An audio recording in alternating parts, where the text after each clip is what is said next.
and drift away.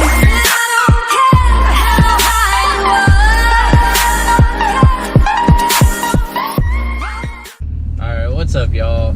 Coming back at you. So today we're going to talk about recruiters and the whole recruiting process and everything. So for me, I'll kind of give you guys like how it went for me and then you know what to expect, stuff like that. So for me, I started off basically I just filled something out online saying that I was interested in it. The recruiter in my area got a hold of me, got in contact with me, and from there we started out that process and set up a date to go in. So once you go in, you're gonna go in and you're gonna fill out all of, like, your paperwork and stuff like that, kind of do like a questionnaire kind of deal just to see whether you're qualified to join or not. For me it took like 12 months for me from when I actually went in to when I left, but it was actually because I had a recruiter that was going from active duty to reserve at the same time, so it kind of made everything a mess, and then I ended up having to switch recruiters in the middle of it, kind of starting over again. But that's that. Most people I've heard takes like 4 months, so I mean expect that. Depends on like if you have any broken bones or anything like that, you have to get waivers for. It's going to take longer. For me, I had to get waivers, so it took longer.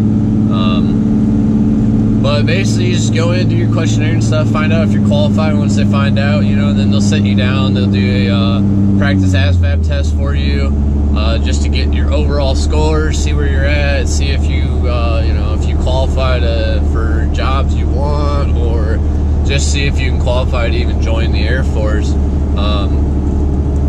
After that, basically, you're gonna go down to MEPS.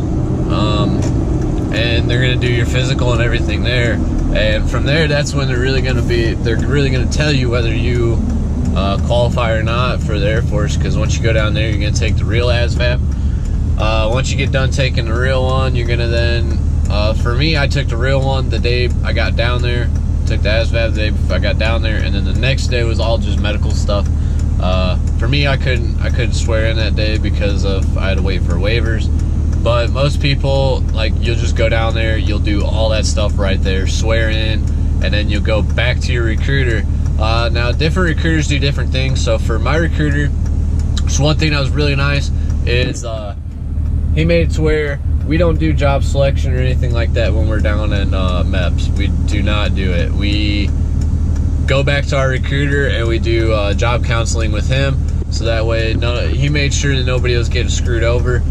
Plus at the time, that might still be going on, I'm not sure, but they had an offer where you can get guaranteed jobs, which was nice because then you know exactly what you're going in for. You're not gonna fill out your top 10 lists and then they're gonna be like, all right, here you go.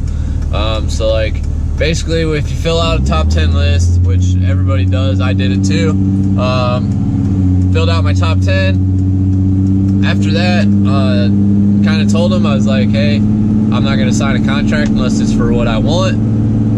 So then he made a good effort and he got me exactly what I wanted. Like, I had an amazing recruiter. He got me exactly what I wanted, got me that job, and then I had to go back down to swear in once my waivers got approved, and then came back, and then I waited like a couple months for my job to leave. But pretty much that's the biggest thing to look out for is just, if you're getting like a guaranteed job or anything like that. I've heard of people getting kind of screwed over. Basically just make sure that what you're doing is just read everything over. Don't let them pressure you into anything. Like, my recruiter is really good about it. He's not like trying to push anything on you.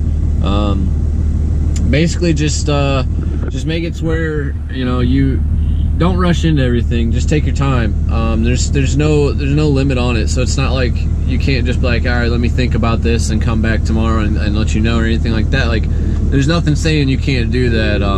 So definitely take advantage of it, because some people, if they get pressured into it, then they can end up regretting it down the road. So that's about the biggest thing, is don't let anybody pressure you into something. If you're unsure about it, make sure you read make sure you read the contracts, know exactly what job is on that contract, because before you sign a contract, you're gonna go in, more than likely you're gonna go in under a certain career prior to even going to BMT, unless you go in as like open general or anything like, or mechanical general, electrical general, anything like that.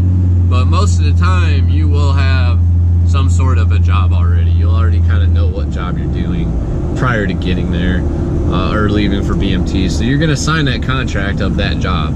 So just be sure to read everything, make sure you look at everything, look it all over. You'll know, and if you do that, then you know exactly what you're doing.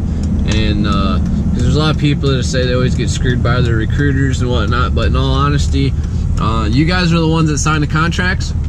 So if you guys don't read over everything and take your time and, you know, figure out exactly what you're doing and everything like that, the recruiters aren't the ones screwing you over. You're just screwing over yourself. You just got to do your due diligence.